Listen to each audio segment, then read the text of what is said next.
Hey guys, today's topic is how to measure distance between two objects in Lens Studio.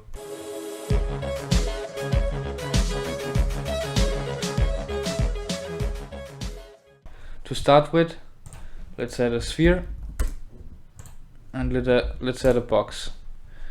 It's important these two are not nested, and let's add a script. And let's add an empty scene object. Let's rename that scene object to distance check. Let's drag our script into here. Now let's go to the browser to find some code. So write Lens Studio vec3.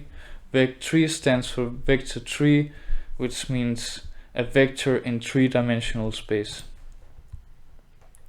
So once you get here, you scroll all the way down and we steal this code. Go into the script,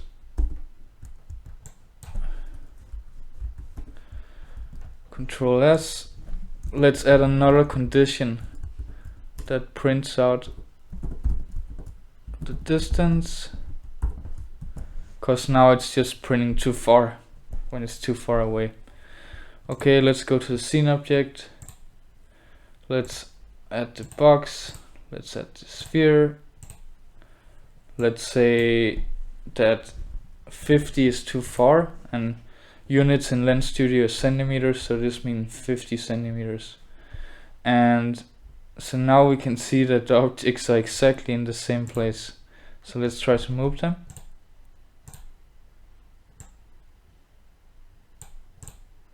Let's try to move this. And let's switch to interactive environment. And now you see that there is 22 centimeters between them. You can go to the scene object and press frame updated.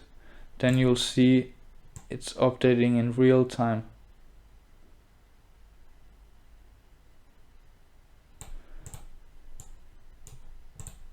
So another thing I want to show you is that you can also use your camera, which means you, to check the distance. So let's say we want to check the distance between the camera and you.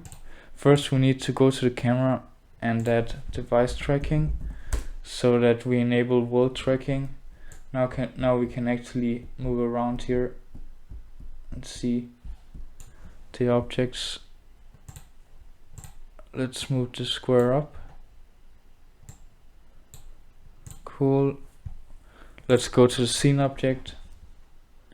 You change the sphere for the camera, and maybe we add some more distance, and boom. Yep, it works. Also, it's important to mention that the floor will probably not represent your floor, so things are drifting a little bit as you push it to your phone. Now I can show you a last trick so you can start playing instead of just having the numbers run. Let's say that when you get close enough to the box, it disappears. So you can do script dot object a dot enables equals false. Boom. This should be enough for you guys to start playing around.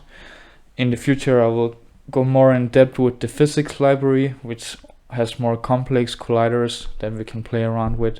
Let me know if you have any questions. If you want me to show you how to create a whole game, please go to my Patreon.